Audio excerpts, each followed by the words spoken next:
So the DJI Osmo Mobile 2 I think is a great evolution of the original, however in kind of like a sideways direction.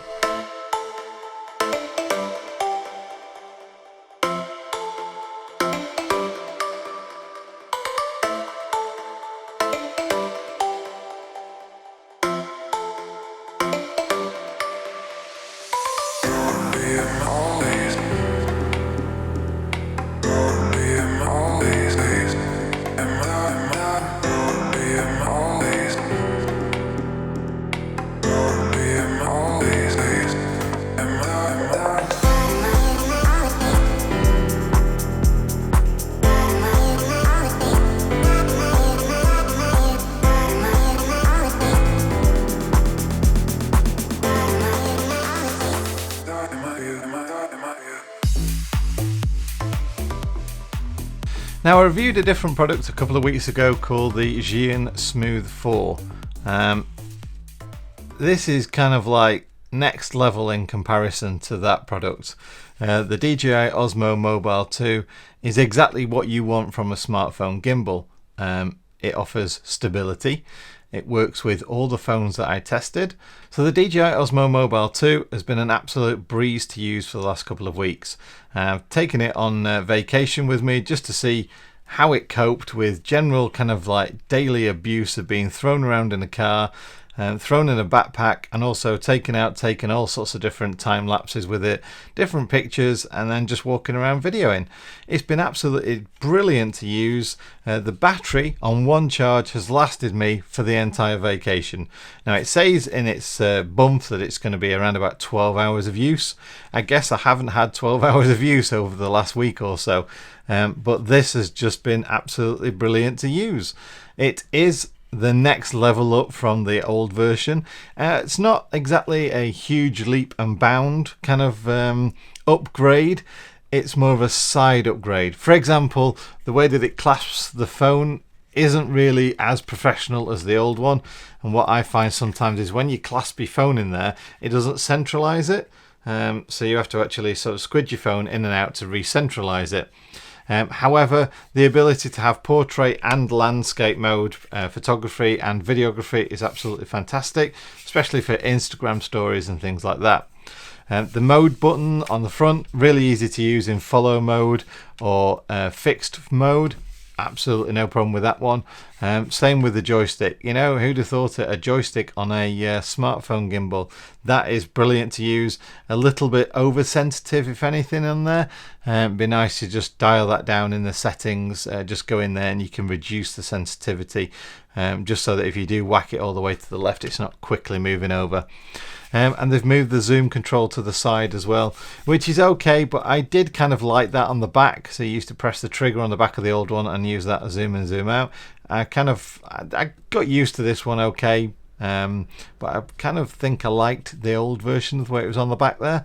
However, the all-in-one design with the battery in there and the bottom mount as well for your tripod is fantastic. And yeah, it feels great.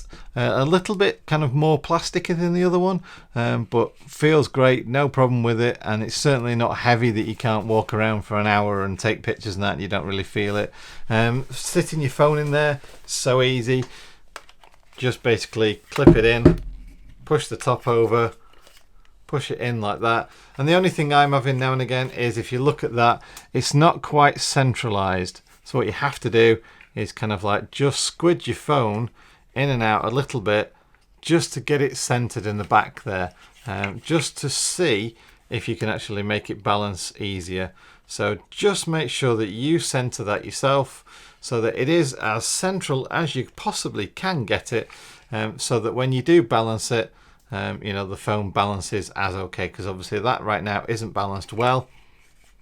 But if you move it around a little bit, so there we go, with a bit of adjustment you can get it balanced. I am finding on mine that the screen drops forward like that, but the motors haven't had a problem with it whatsoever. So obviously if you want to, you can use the old DJI Osmo tripods. They will just screw into the bottom, so screw that in there, and you've got a nice little stand. Again, press the mode button for a couple of seconds, that'll power on, and that's it, you're up and running. Again, like I say, you've got the ability to spin round much further than you did on the old Osmo. The old Osmo was quite limited in the actual angles that it got to, but on this one it really is spinning all the way around now. And the other nicety of this version over the old one is that you can really look up all the way now and a little bit over, and obviously look down as well. So that is a massive improvement over the last DJI Osmo Mobile. Like I say, I've had this now for just probably over 2 weeks. I've taken it away on vacation with me. I've used it almost every single day. I was like walking around mountains with it, trying to smooth out video images, trying to take big vistas, all that kind of stuff. And if you look at that, it's still got a full battery power in it. Now don't forget as well with the gimbal that it's not just about handheld like that. If you wanted to extend it on an arm, you can also use it like that. And this is something I did in a few videos as well, is the ability to actually extend it out, even with the boom pole as well. So you can actually get better shots, you can get higher shots as well. And obviously you can change with the mode on there as well. So if you lock it into the next mode, again, that is going to just lock in that aspect as well. So if you wanted to get a shot where you went up higher, obviously then with this now locked in that shot, you can do that. Press the mode button again, and obviously now it's going to follow you around wherever you go. Press it again twice and it'll come back to the central position and go back in the follow mode. Press it 3 times and it'll put you into selfie mode. So the front facing camera will come on, and then press it again 3 times and then the back facing camera will go back on again.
And that's pretty much it. It's very basic, but it's doing exactly what a smartphone gimbal needs to do.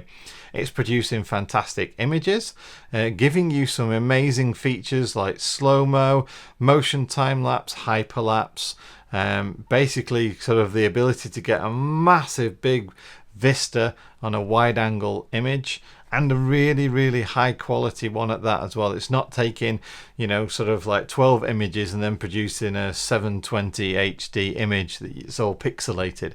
It's producing fantastic quality images at the end of it as well. And like I said, the ability to mount a 1/4 inch mount at the bottom there is just fantastic as well. But yeah, I really think this is a big improvement over the old model. More of a side improvement. It's more like they've gone back to the drawing book and gone, hang on a minute, rather than basing it off the Osmo and calling it the Osmo Mobile, let's make an Osmo Mobile from scratch. And I think that's what they've done, is absolutely smashed it out of the park. It's brilliant. If you're going to buy a gimbal, a smartphone gimbal, then for the same money, why wouldn't you buy like the best, the market leader, over the one that's got bells and whistles and gimmicks and everything else, but actually doesn't really smooth out your images.